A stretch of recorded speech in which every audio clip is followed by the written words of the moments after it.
사도행전 28장 30절 31절입니다. 시작. 바울이 온 이태를 자기 셋집에 머물면서 자기에게 오는 사람을 다 영접하고 하나님 나라를 전파하며 주 예수 그리스도에 관한 모든 것을 담대하게 거침없이 가르치더라. 아멘. 오늘 읽은 본문은 바울이 로마에서 비록 감옥에 갇혔지만 하나님의 말씀, 이때 감옥은 사람들을 못 만나는 감옥이 아닙니다. 로마 시민권을 가지고 있던 바울이 자기 셋집에 바깥으로 나가지는 못하죠. 찾아온 사람들은 얼마든지 만납니다. 거기에 자기에게 오는 사람을 영접하고 하나님의 나라를 전파했다. 복음을 전파했다는 말이죠. 즉 주 예수 그리스도에 관한 모든 것을 담대하게 거침없이 가르쳤다 그랬습니다. 하나님께서 당신의 복음을 교회를 통해서 전하게 하는데, 범죄한 아담이 받은 복음이 뭡니까? 오전에 설교한 대로 예수 그리스도를 믿고 구원받는 거죠. 그게 구속 언약인데, 이 구속 언약이 교회를 통해서 쭉 전파가 되는데, 자, 에덴 동산에 교회가 있었을까요? 없었을까요? 물론 아담이 범죄하기 전에는 에덴 동산 자체가 교회였습니다. 근데 아담이 범죄한 이후에 하나님께서 여자의 후손을 약속하고 또 가죽옷 계시를 계시했죠. 그곳에서 동물을 잡아서 제단을 삼아서 제사 드리는 그곳이 교회입니다. 그죠? 구체적으로 말하면 가인과 아벨이 제사를 드리다가 갈등을 일으켜서 살인하고 순교자가 생기지 않았습니까? 그들이 예배드리던 그 제단이 교회였습니다. 그런데 여러분이 잘 아시는 노아, 아브라함, 또 이삭, 야곱, 이런 족장 시대가 계속될 때 교회가 어디였죠? 가정이 교회였습니다. 노아의 가정에 노아가 담임 목사였고, 아브라함과 이삭과 야곱이 담임 목사의 역할을 감당했어요. 그 당시에는 가장이 아주 대단히 중요한 역할을 감당을 했죠. 가정교회입니다. 그죠? 가정재단. 그러다가 이스라엘 백성들이 430년 동안 애굽에서 종살이를 하다가 애굽을 떠났습니다. 그래서 40년 동안 광야 교회 행군을 할 때 하나님께서 특별히 저들에게 애굽을 떠난 지 3개월 만에 시내산에서 율법을 주시고, 그리고 성막을 만들으라고 계시했죠. 애굽에 있을 때는 종이었으니까 지들이 예배 못 드려요. 예배 장소가 있을 턱이 없어요. 그런데 이제 너희들이 애굽에서 나온 건 예배 때문에 나온 거다. 구원은 당연한 거지만 예배까지 이 목적을 하고 나왔기 때문에 예배 드릴 성막을 만들어라. 그러면 출애굽 광야교회 시대 때는 성막이 교회였습니다. 이동식 예배당이었죠. 가나안까지 가야 되니까 고정식 예배당을 지을 수가 없죠. 그러다가 저들이 마침내 하나님의 약속대로 젖과 꿀이 흐르는 가나안 땅에 들어갔을 때 다윗이 성전을 짓겠다. 다윗이 짓지 못하고 솔로몬이 짓습니다. 고정식 예배당이죠. 그러니까 솔로몬이 성전을 짓고 나중에 파괴되고, 스룹바벨이 재건하고 나중에 파괴되고, 헤롯이 다시 지었던 곳이 예루살렘 성전입니다. 그렇죠? 그러면 그 당시에는 성전이 교회였겠죠. 그런데 오전에 설교 드렸습니다만, 남쪽 유다, 이스라엘 백성이 어디에 망했습니까? 바벨론에 망했습니다. 70년 동안 포로 생활을 했습니다. 그러니까 또 종살이를 하니까 예루살렘 성전에 갈 수가 없어요. 오늘날 말로 말하면 교회에 갈 수가 없어요. 그래서 유대인들이 모였던 곳마다, 구약적으로 말하면 성도가 모였던 곳마다 회당이 만들어졌습니다. 그러니까 유대인들이 모였다 그러면 하나님 앞에 예배를 드리는 회당이 만들어졌던 것입니다. 그러면 포로 시대 때는 회당이 교회였겠죠.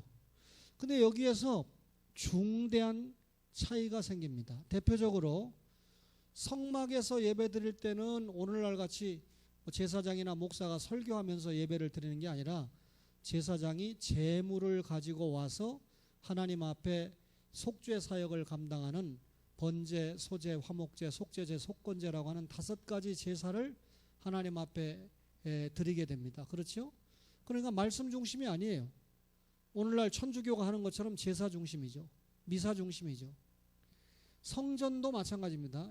솔로몬의 성전에서 제사를 할 때도 오늘날 같이 말씀이 선포되는 그런 예배가 아니고 제사 중심의 예배였지요. 오늘날 같이 말씀 중심의 예배가 됐던 것이 회당 예배입니다. 그러니까 바벨론의 포로 생활을 했을 때 70년 동안 유대인들의 영적인 생존 방법이 회당을 만드는 것이었고 회당에서 예배를 드리는 거였어요. 그러면 회당 수나고게라고 하는 이 회당이 선민에게 대단히 중요한 역할을 감당했는데 솔로몬 성전은 얼마나 그 당시에 기가 막힌 휘황찬란한 예배당이었습니까? 그런데 회당은 뭐 포로 생활 가운데 무슨 돈이 있습니까? 아주 강단도 대단히 낮고, 그러니까 강단도 대단히 낮고, 그죠? 목사의 권위를 강단이 크고 의리의리하고 이런 거에서 찾으면 안 되죠. 강단은 낮았습니다. 그리고 작은 책상이 하나 놓여지고, 그리고 이 유대인들이 모일 수 있는, 교인들이 모일 수 있는 장소만 있었으면 그곳 자체가 회당이 됐죠. 나사렛 회당이 됐고, 예를 들면 갈릴리 회당이 되고, 이런 식으로 포로민들이 모였던 곳이 회당이 됐어요. 그런데 중요한 것은 이 회당은 제사 중심이 아니라, 제물을 잡아서 드리는 제사 중심이 아니라 하나님의 말씀이 선포되는 그런 교회였다, 그 말이죠. 그러니까 이 회당에는 설교자가 있었어요. 성막이나 성전에는 설교자가 있는 게 아니라 누가 주도를 합니까? 제사장이 있었습니다.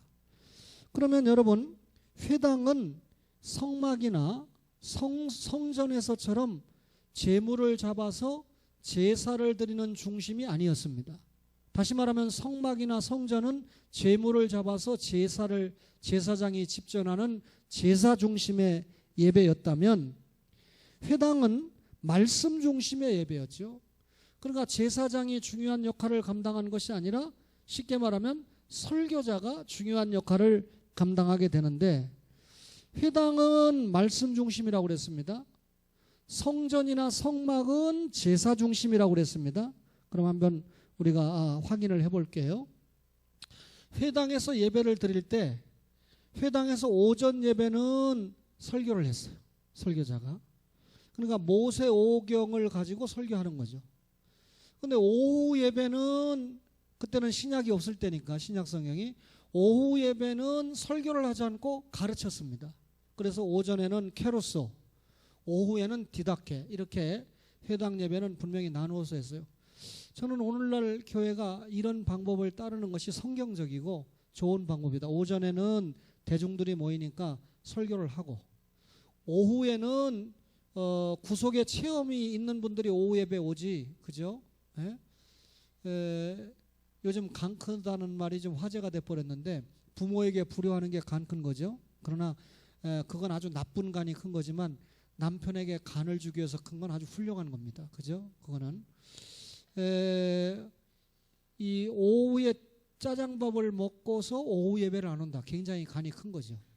이 사람들이 이제 정상적인 사람이 되기 위해서 우리 전도사님을 위시해서 여기에 계신 오후 예배 멤버들이 아주 중요한 역할을 앞으로 감당을 해야 되는데, 여러분, 오전에는 설교를 하고 오후에는 교육을 하는 겁니다. 오늘 일종의 교육을 하는 건데, 자, 예수님 당시에도 회당에서 예배를 드렸어요. 그 말은 예수님이 회당 예배를 인정했다는 말입니까? 인정하지 않았다는 말입니까? 인정했다는 말입니다. 몇 구절만 찾아볼게요. 마태복음 4장 21절인가요? 한번 봅시다. 마태복음 4장, 너희 모든 염려를 다 누구에게 맡기라? 주께 맡기라. 그죠? 예배 드릴 땐 예배만 집중하세요. 가정사, 경제사, 자녀 문제 다 뒤로 맡겨놓고, 그죠? 4장 21절, 4장 몇 절이라고요? 23절. 예수께서 온 갈릴리에 두루 다니사 그들의 뭐라고요? 회당에서 가르치셨다. 회당에서 예수님이 뭐라고요? 가르치셨다 그랬습니다. 그 다음에 천국 복음을 전파했죠. 모든 병과 모든 약한 것을 고쳐줬습니다. 예수님의 3대 사역이 가르치는 사역, 전파, 설교 사역, 치유 사역, 봉사 사역이죠. 이렇게 세 가지를 감당을 하셨는데 어디에서 가르쳤어요? 회당에서 가르치셨어요. 9장 35절 볼까요? 마태복음 9장 35절을 보겠습니다. 예수께서 모든 도시와 마을에 두루 다니사 그들의 뭐라고요? 회당에서 가르치시며 천국 복음을 전파하시며 모든 병과 모든 약한 것을 고치셨다. 모든 도시와 마을을 다녔는데 회당이 있는 곳에서는 예수님이 회당을 이용해서 말씀을 가르쳤어요. 왜냐하면 회당은 자연스럽게 유대인들이 모여있는 곳이니까. 근데 빌립보 같은 데는 회당이 없었어요. 그래서 바울이 전도하러 갔다가 회당이 없으니까 여자들이 어디에 모였습니까? 강가에 모여 있었던 여자들에게 복음을 전해서 빌립보 교회가 생긴 거 아닙니까? 여러분 11장 1절 보세요. 회당이 아니라도 11장 1절에 보니까 예수께서 12제자에게 명하기를 마치시고 이에 그들의 여러 동네에서 뭐라고요? 가르치시며. 그러니까 회당이 아니라도 예수님이 가르치시는 사역에 열심히 했는데 회당이 있으면 반드시 들어가서 가르치셨어요. 이제 마가복음을 봅시다. 마가복음 1장 21절 보겠습니다. 마가복음 1장 21절에 보니까 그들이 가버나움에 들어가니라 예수께서 곧 안식일에 회당에 들어가 뭐라고요? 가르치시며. 구체적인 표현이 나왔어요. 유대인들이 안식일에 어디에 모여 있었습니까? 교회에 모여 있는 게 아니라 회당에 모여 있었어요. 구약의 안식일이 신약의 뭐죠? 주일입니다. 주일날은 예루살렘 교회가 생겼으니까 이제 교회에서 모이는 거죠. 일단 교회가 생기기 전에 회당에서 예수님이 들어가셔서 어떻게 했습니까? 가르치셨습니다. 그러면 예수님이 회당 예배를 인정하셨습니까? 안 하셨습니까? 인정하셨어요. 1장 22절 보세요. 마가복음. 뭇사람이 예수님의 교훈에 놀라니 이는 그가 가르치시는 것이 권위 있는 자와 같고 서기관들과 같지 않다. 예수님의 가르침에는 권위가 있고 서기관들의 가르침, 바리새인들의 가르침과는 차이가 있었다. 그날 우리 박병식 목사님이 빌립보서 1장 20절 이하의 말씀을 가지고 설교를 하셨어요. 뭐 제가 그 본문 가지고 조만간 설교를 할 거야. 아마 최 전도사님이 증인이시니까 그냥 현장에 있었으니까 그 설교가 어떻게 전해지는구나 하는 것을 알게 될 거예요. 그러나 제가 전할 때는 제가 전할 때, 박 목사님이 전할 때는 박 목사님이 전할 때의 맛이 다를 텐데 제가 이 이야기를 왜 하냐면 박 목사님이 태국에서는 사도행전 10장 38절을 가지고 설교하셨고 또 이번에 양평에서는 빌립보서 1장 20절 21절 두 절을 가지고 말씀을 하셨는데 이 박 목사님이 전하는 설교의 내용은 저에게 크게 새로운 건 없어요. 내용은 다 제가 알고 있는 거고 그 이상도 그 시간에 다 전할 수 없으니까 그 이상도 제가 배경이나 내용을 알고 있는 부분이 있습니다. 그런데도 박 목사님 설교가 한없이 은혜가 되는 것은 그분이 전하는 설교에 뭐가 뒷받침됩니까? 생활이 뒷받침되는 것을 알기 때문에 제가 크게 은혜가 되는 거죠. 김재원 선교사 부부가요 13년 동안 자기 아버지를 미워하지는 않았지만 원망은 했어요. 그렇게 뭐 강남 3구에서 크게 목회를 했으면서 은퇴할 때 20억을 주느니 마느냐인데 좀 받아가지고 자식이 이렇게 죽도록 선교하느라고 고생하는데 예배당도 하나 져주고 차도 하나 좀 사주고 그렇게 할 일이지. 박 목사님이 그날 말씀을 하시더라고요. 일어서서. 우리 최 전사님이 증인이에요. 진짜로. 이런 말 안 해도 여러분이 저를 믿어야 되는데 요즘은 불신의 시대니까. 증인이 없으면 안 믿으니까. 목회를 하면서 장로님들에게 제 딸이라고 차별을 하지 말고 송파제일교에서 지원하는 선교사들을 똑같이 대우를 해주세요. 그러니까 똑같이 가니까 특별하게 간 게 없어요. 그러다 보니까 뭐 전혀 그런 면에서 혜택을 받지 못했는데 지금 이제 은퇴를 하셔서 보니까 뭐 선교는 선교라도 당장 손녀딸이 공부를 못하면 안 되잖아요. 자녀는 키워야 되잖아요. 선교사가 능력이 없잖아요. 그러니까 저 필리핀의 선교사들은 전부 도둑질해서 키웠잖아요.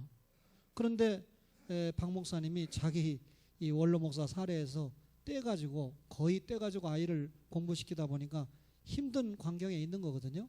그 소리를 이제 들으면서 배성희 사모님이 교회가 준비해 놓은 장학원금, 이원조 목사님 원래 장학원금을 잘 준비를 하고 소액이라도 교회가 어려울 때도 구제원금, 장학원금, 선교원금을 모았는데 그 장학원금을 우리 상훈이가 한두 번 혜택을 받는지 모르겠어요. 제 기분에 그렇게 봤을 것 같아요. 어쨌든지 간에 박 목사님이 생활이 뒷받침되니까 그 설교가 권위가 있고 은혜가 됐다는 말이에요.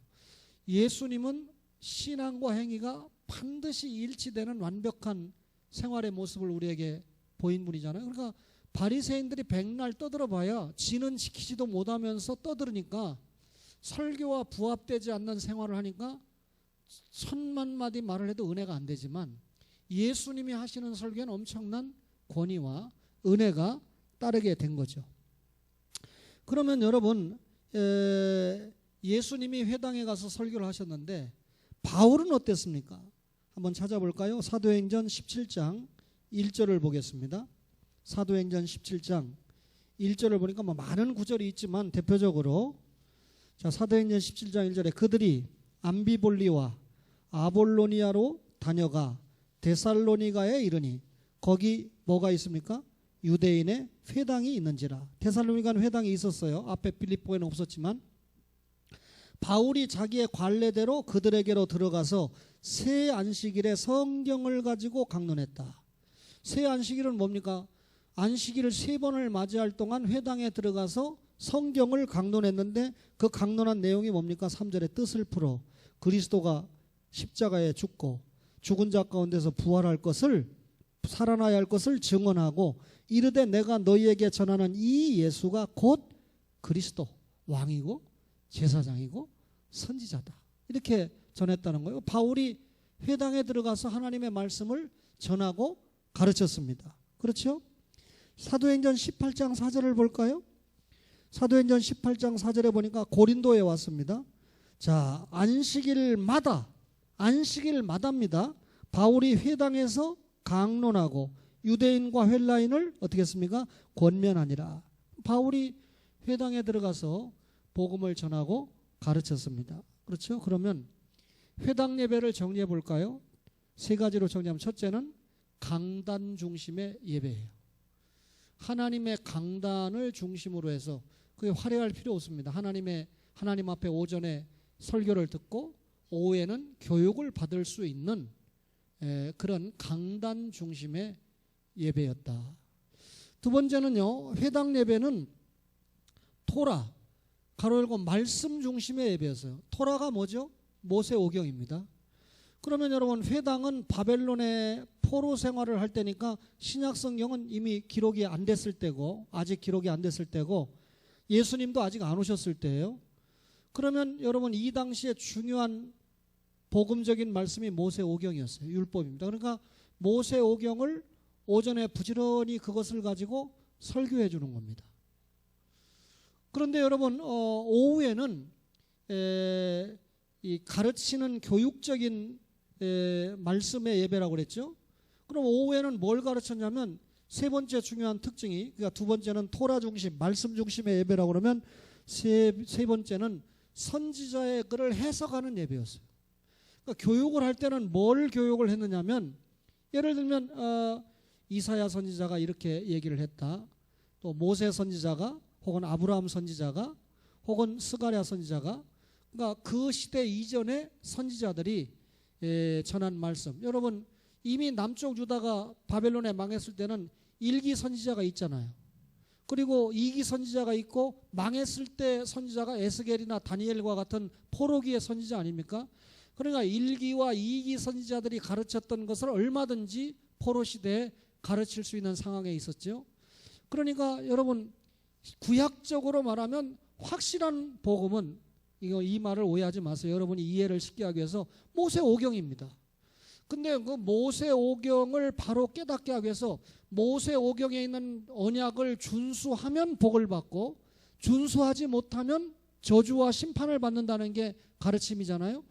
그러니까 역사가 흘러가면서 준수하지 못했던 언약 율법을 지키지 못했던 시대가 왕정시대 아닙니까? 그래서 하나님이 선지자를 보내서 말씀을 전하고 글을 기록한 거 아닙니까? 성경을 기록한 거 아닙니까? 따라서 회당에 가보니까 아이고 우리가 하나님 말씀 지키지 못하다가 이렇게 이 꼴이 됐구나.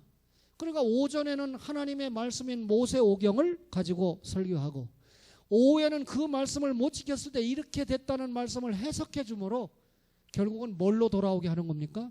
모세오경인 하나님의 말씀으로 돌아오게 하는 일이었죠. 그렇죠?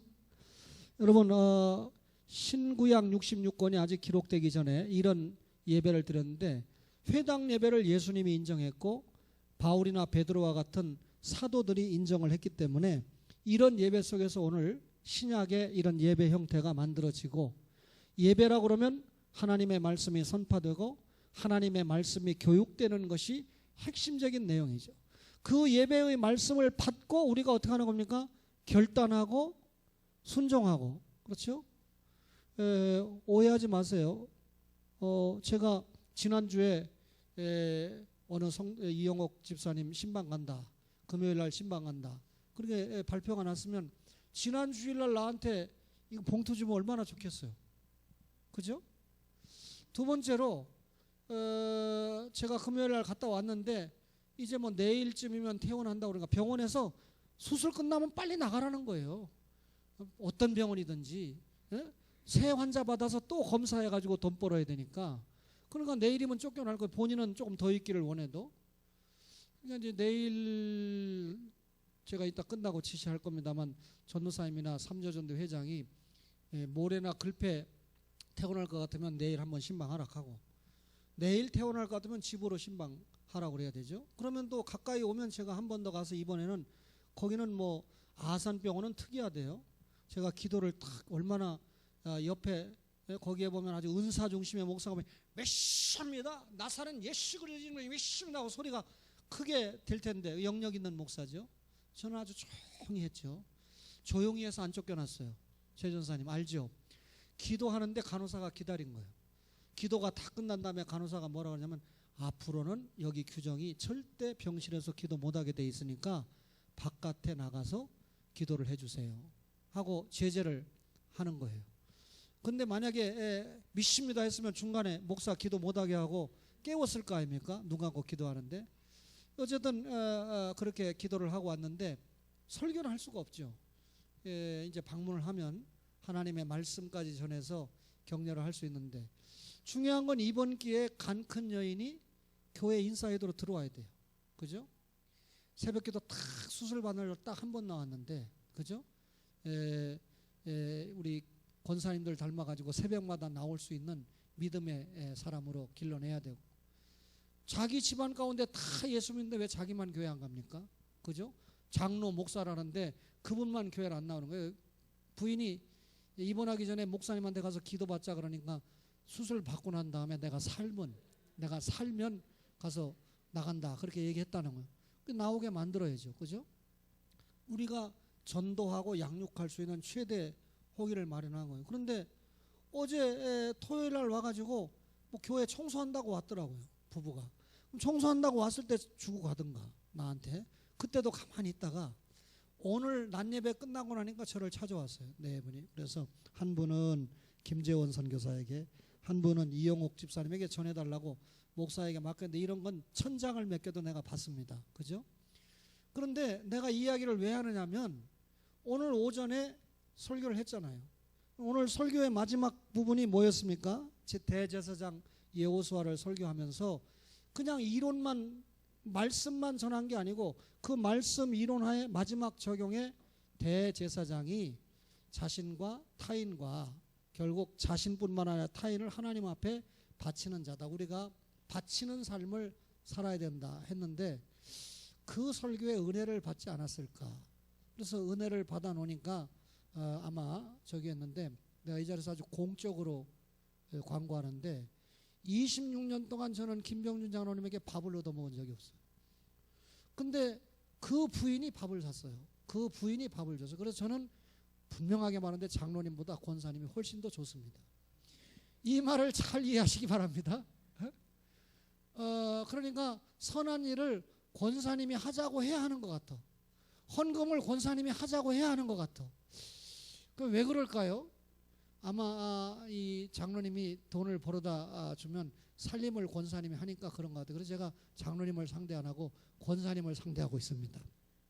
여러분들도 물건을 가진 분들 알려주세요. 한 가지 더 얘기할까요? 뭐 가급적이면 주일날 밥 안 사 먹는 게 좋죠. 그러나 그거 뭐 여러분 재건파 교인이 제 아내하고 같이 들었는데 주일날 불을 안 킨대요. 우리도 불 꺼보세요. 마이크 꺼보세요. 예배가 되는가. 그런데 냉장고는 안 끈대요. 냉장고를 꺼버리면 음식이 다 상하니까.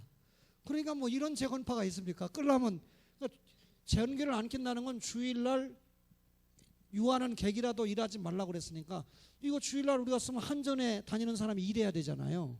그러니까 그 사람 일하면 안 되니까 전기를 끈다는 거. 그럼 냉장고도 꺼야 될 거 아닙니까? 그러니까 이게 말이 안 되는 소리 아니에요? 우리 어쩔 수 없어. 이제는 에어컨도 켜고 선풍기도 돌리고 불도 켜고 마이크도 켜고 예배 적극 드리는 거죠. 주일날 가급적이면 밥 안 사 먹는 게 좋지만 푸득불도 먹을 수 있을 때는 먹어야 될 수밖에 없어요. 그죠? 그런데 한 권사님이 저에게 저희가 직장 다니니까 평일날 식사 대접을 못하니까 주일날 꼭 한번 식사를 대접하고 싶다 그래서 내가 뭐 밥 한 끼 먹기 위해서 주일날 오후에 가겠나 싶은 마음이 있지만 틀림없이 나하고 대화의 광장이 이루어질 거다. 그래서 가서 밥을 한 그릇 먹고 경찰 아들은 잘 있느냐, 둘째 아들은 그날 왜 타이밍을 맞춰서 나가가지고 날 시험 들게 만드느냐, 그런 시간에 이야기를 하죠. 뭐 알바 간다고 갔다는데 예배 전에 그 시간에 알바 간다고 갔대요. 얘기한다고 그랬대요. 그런 얘기를 하면서 권사님이 그러는 거예요. 자기는 이미 유언을 했다는 거예요. 하나님 앞에 아들 너는 경찰직에서 잘 먹고 살고, 둘째 아들 너는 그 자동차 기술 배워가지고 잘 먹고 살고, 니들이 교육시켜놨으니까 돈 벌어서 장가 가라. 거기까지는 공부만 엄마가 책임지지 더 이상은 책임 못 진다. 그리고 엄마 아빠가 남은 건 집안채인데 이거 가지고 살다가 죽을 때 되면 하나님 교회에 헌금하고 죽을 거다. 이렇게 얘기를 했다는 거예요. 그래서 제가 김영옥 권사님보다 더 오래 살아야 되는 건지 제가 지금 심각한 고민이 있습니다. 그런데 저분보다 더 오래 살 이 기대는 거의 없는 것 같아요. 어쨌든지 간에 여러분 그런 마음을 가지고 살아간다는 게 하나님 앞에 참 감사한 일 아닙니까? 자, 결론은요. 설교를 듣고 이런 반응을 보이는 것이 귀한 겁니다. 안 내놨다고 여러분 뭐라고 하는 거 아닙니다. 장로님과 권사님이 이런 마음을 가지고 맞다. 이번한 선교사나 또 이번한 특별히 이런 연약한 집사님에게 이런 기회를 통해서 장로님의 사랑이 전달되면 이분은 잊지 못하거든요. 교회 올 때마다 이제 그 장로님만 눈에 보이거든요. 내 말이 틀릴 것 같아요?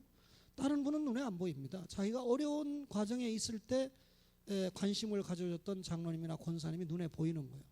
그분들이 말하면 권위가 서는 거예요. 그분들의 모습이 눈에 들어오는 거예요. 아, 반주를 하는구나. 아, 식사 봉사를 하는구나. 아, 예배 시간에 안 조는구나. 예배 시간에 열심히 하는구나. 이런 것을 보면서 이제 따라가는 거죠. 그게 우리가 제사장 역할을 하는 거고 선지자 역할을 하는 거고 왕의 역할을 감당하는 거 아닙니까? 그러면 지금까지 여러분 회당에 이르기까지 얘기했는데 예수님이 베드로와의 대화 속에 마태복음 16장에 주는 그리스도시요 살아계신 하나님의 아들입니다라는 고백을 받으니까 내가 이 반석 위에 뭘 세우리라? 교회를 세우리라. 예수님이 교회를 세우시려고 작정하신 겁니다. 그래서 세워진 교회가 예수님 떠나시고 제자들에게 너희들 복음 전해라. 베드로가 복음을 전하니까 예루살렘에 3,000명이 세례를 받고 세워진 교회가 무슨 교회예요? 예루살렘 교회입니다. 그럼 예루살렘 교회 사도행전 6장 7절 보세요. 사도행전 6장 7절이 예루살렘 교회 결론이에요. 하나님의 말씀이 점점 왕성하여 뭐라고요? 예루살렘에 있는 제자의 수가 더 심히 많아지고 허다한 제사장의 무리도 이도에 복종했다.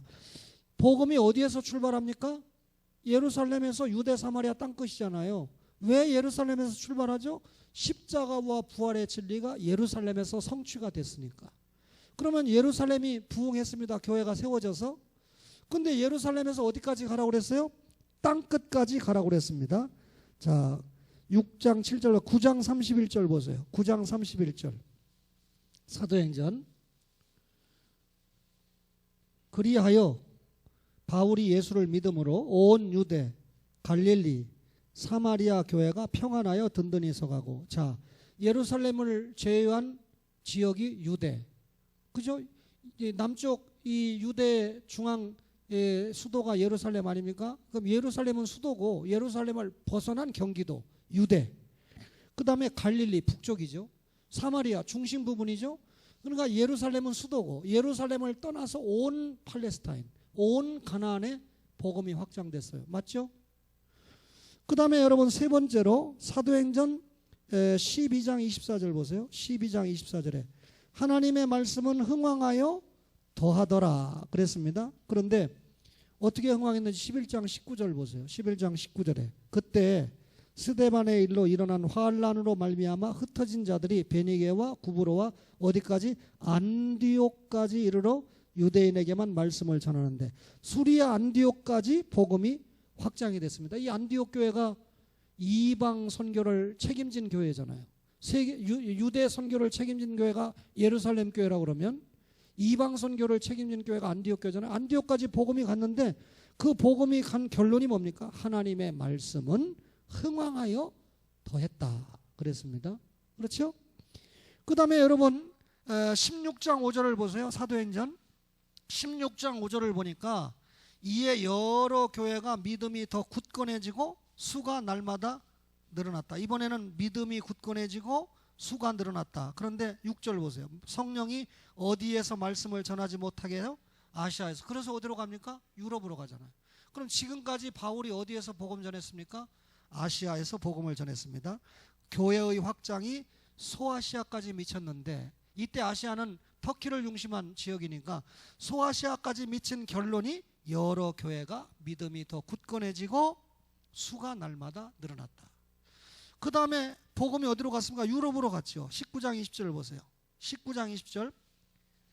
19장 20절을 보니까 이와 같이 주의 말씀이 힘이 있어 흥왕하여 세력을 얻었다. 교회가 세력을 얻으려면 무슨 힘입니까? 말씀의 힘이에요. 말씀이 없는데 무슨 교회가 힘이 있어요? 하루아침에 날아가지. 그러면 여러분 이 앞전에 빌립보, 데살로니가, 헬라, 고린도 여기에 교회가 세워졌는데 바울이 가서 여기 어디입니까? 유럽이잖아요. 유럽. 그러니까 복음이 어디까지 미쳐서요? 소아시아에서 이제 유럽까지 확장이 됐는데 유럽까지 확장된 결론이 19장 20절이란 말이에요. 이와 같이 주의 말씀이 힘이 있어 흥왕하여 세력을 얻었다 그랬습니다.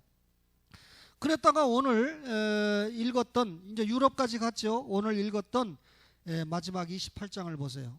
사도행전 28장 30절에 바울이 온 이태를 자기 셋집에 머물면서 자기에게 오는 사람을 다 영접하고 하나님의 나라를 전파하며 주 예수 그리스도에 관한 모든 것을 담대하게 거침없이 가르치더라 그랬습니다. 여러분 교회의 확장이 지금 어디까지 갔습니까? 로마까지 갔습니다. 그러니까 예루살렘을 출발해서 유대와 사마리아를 거쳐서 그 다음에 소아시아를 거쳐서 유럽까지 갔는데 여러분 이 가나안의 팔레스타인의 핵심 장소가 예루살렘인 것처럼 유럽의 핵심 도시가 어디였습니까? 로마였습니다. 인구가 100만 명이었으니까 그 당시에 얘기했죠. 인구가 100만 명이 넘은 게 세계 인구 센서스에 의하면 1902년에 런던이 100만 명이 비로소 넘었어요. 그러니까 1세기에 로마가 100만 명이었는데 다시 100만 명이 넘어가는데 1800년이 걸렸어요. 그렇다면 1세기의 로마가 얼마나 큰 도시였는가 하는 것을 알 수가 있겠죠. 그렇죠? 그런데 이 로마에까지 간 것은 바울이 로마 감옥에 갇혀서 하나님의 나라를 전파하고 주 예수에 관한 모든 것을 담대하게 거침없이 가르쳤다 그랬습니다. 그러니까 교회 확장해 보세요. 예루살렘에서 시작을 해서 유대와 사마리아, 갈릴리, 팔레스타인 교회를 거쳐서 그 다음에 어디로 갔습니까? 안디옥, 수리아 안디옥, 소아시아 지역으로 갔다가 그 다음에 빌립보를 중심으로 한 유럽으로 가서 그죠? 그 다음에 어디로 갔습니까? 결국은 로마까지 갔습니다. 근데 지금 제가 말씀드린 지도를 이렇게 그러면 서쪽으로 가는 거예요. 그러니까 복음이 예루살렘을 출발해서 로마까지 서쪽으로 갔다가 결국은 이 로마가 기독교를 공인하는 바람에 천주교의 1000년 동안 썩은 모습이 보이잖아요. 기독교를 타락시키잖아요. 기독교회를 타락시키잖아요. 진리를 타락시킨다는 건 말이 안 되니까. 기독교회를 타락시켰다가 독일에서 뭐가 일어납니까? 교회 개혁이 일어나잖아요. 루터나 칼빈에 의해서. 그래서 독일에 복음이 정착을 했다가 독일에서 교회 개혁이 일어나면서 독일이 엄청난 나라가 되는 거거든요. 그랬다가 독일이 타락하니까 항상 부자가 되면 타락해요. 그럼 어디로 갑니까? 영국으로 갔잖아요. 그래서 여러분 영국의 깃발이 꽂히는 것은 세계 태양이 지지 않다가 영국의 성공회를 만들으니까 그 성공회를 만든 그것을 피해서 청교도들이 어디로 건너갑니까? 예? 여러분 저는 안시 덕분에 시장이 됐다거나 혹은 고시 덕분에 교육감이 됐다고 하면 저는 참 겸손할 거예요. 그분 때문에 그렇게 됐으니까 나는 절대로 그분 때문에 시장이 되고 그분 때문에 교육감이 됐으면 평생 월급의 반이라도 갖다 주면서 정치자금에 좀 보태 쓰라고 고맙다고 그렇게 살 거예요. 그런데 완전히 그런 그 남의 덕분에 교육감이 되고 남의 덕분에 시장이 됐으면 겸손해야 되는데 제일 까불어. 박아무개 시장이, 조아무개 교육감이. 이름 풀로 되면 내가 또 잡혀갈지 모르니까 무슨 책을 내가지고서 뭐 46,000원씩 팔아먹고 60 뭐 회갑잔치 한다고. 그러니까 기자가 마이크를 들이대니까 그냥 그 세미나만 하는 것은 교육감의 위상에 맞지 않아서 책을 내가지고 좀 팔았다. 엄청난. 그러니까 거기에 교장 교감이 그 책 안 사면 진급하겠어요? 교육감이 생사 여탈권을 가지고 있는데. 그러니까 교장 교감이 책 다 사주고 그리고 지 아는 사람들 다 팔아주고. 왜? 많이 팔아줘야 눈도장이 찍히니까. 그래서 교육감 한 번 하면 그동안 썼던 돈 다 뽑고 재벌하고. 이런 걸 수사를 해야 되는데 이런 법을 만들어야 되는데 300명 저것들은 싸움이나 하고 있고. 그죠? 기도원의 300요사는 나라를 구하기 위해서 희생을 했는데 대한민국의 300용사는 19대나 20대나 쌈박질만 하고 있어요. 귀 있는 사람만 알아듣기를 바랍니다. 서쪽으로 갔죠? 자, 영국에서 어디로 갔어요? 미국으로 갔습니다. 미국에서 여러분 이 선교 여정을 선교사들을 통해서 복음이 어디로 왔어요? 한국으로 왔어요. 이게 서쪽이라고 그래서 신학적인 용어로 복음의 서행화다 이렇게 얘기합니다. 예루살렘을 출발해서 한국에 오기까지 복음이 서쪽을 통해서 이렇게 왔다. 여러분 이렇게 우리가 복음을 받았습니다. 구원을 받았습니다. 주님이 이 장소에 초원교회를 세웠습니다. 이 교회를 통해서 계속해서 무엇이 확장되기를 원합니까? 하나님 나라가 확장되기를 원합니다. 하나님 나라가 확장되게 하기 위해서 복음을 전하기를 원하죠. 오전에 설교한 대로 우리가 받은 은사는 복음을 믿게 하고 복음을 전하는데 사용이 돼야 된다. 넘어지고 자빠지고 점쟁이 노릇 하지 말고 뭐 복 받고 부자 되고 그런 소리 하지 말고 예수를 믿게 하고 예수님을 전하게 하는데 우리의 직업, 은사, 재능 모든 것이 총동원돼야 된다. 그런 은혜가 여러분과 저에게 있기를 주의 이름으로 축원합니다.